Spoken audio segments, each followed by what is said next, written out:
Leave it to me and Jesse Watters to somehow cover the Democrats, the Republicans, tariffs, President Trump, Harvard, terrorism, UPenn, Amazon, and nose piercings, all in a few-minute segment. But that's why I love doing his show so much, because yes, the news is important to cover, and there's so much going on that needs to be covered and talked about.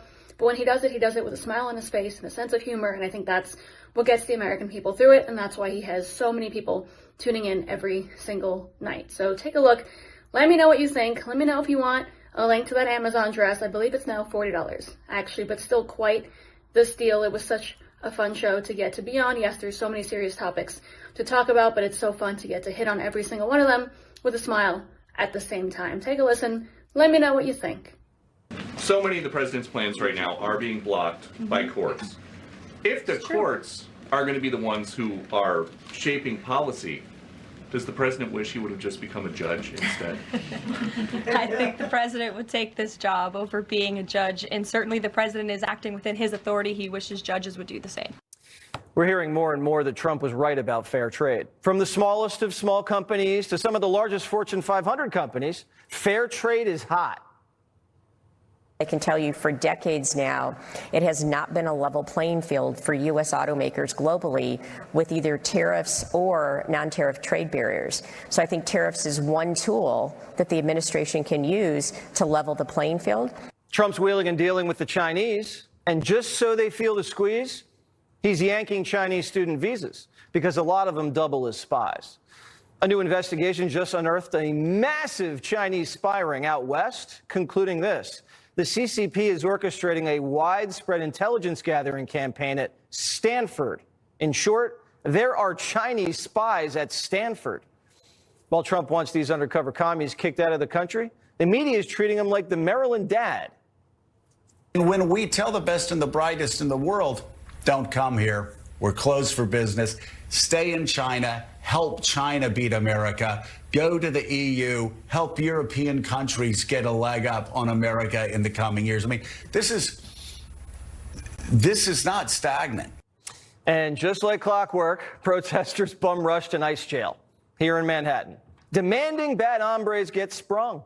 Former RNC national spokeswoman Elizabeth Pipko. All right, so from Chinese spies to tariffs to people breaking ICE jails out, why do the Democrats seem so focused on foreigners?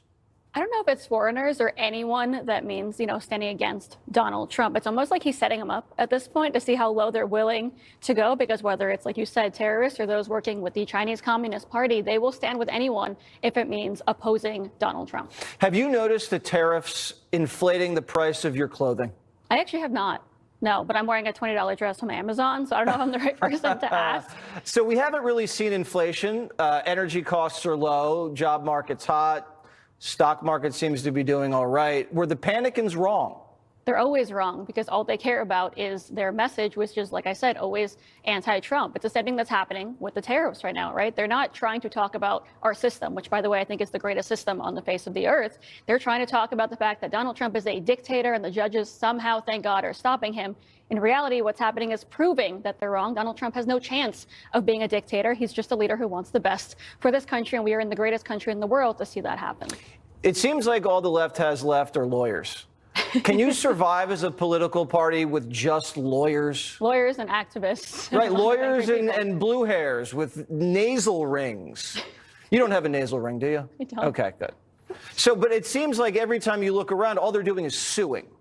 Yeah, I mean, they have nothing left. That's the problem. They can't figure out what they're for. They only know what they're against. And the only way to go up against Donald Trump is to try to sue him. Unfortunately, every time they sue him, it doesn't impact him in any way. He still won. He came out on top. They're only actually negatively impacting this country and the people that they claim to represent. When you were in college, which was probably like last year, did you notice a lot of spies? Because you know what the word is. If you're a Chinese national and you're here and the Chinese intel agency asks you a question, yeah, you have to tell them.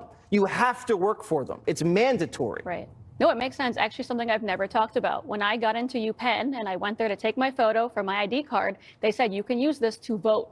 And I thought to myself, half of my class is not American. A good chunk of them were from China, and they could use those ID cards to vote in the election. I knew they stole Pennsylvania. I still stand by that. All right, so you're humbly saying you went to UPenn. Do you think Trump's going after Harvard because he's a UPenn guy? No, I think he's going after Harvard because they hate America. I think he's going after Harvard because the people who come out of Harvard hate America. The Jewish students there are threatened every single day. The professors would rather support the Chinese Communist Party than this nation right here. And something has to stop before all of our future leaders are completely brainwashed. Okay. She's wearing a $20 dress and she went to Penn. Good to see you, Pipko. Good to see you.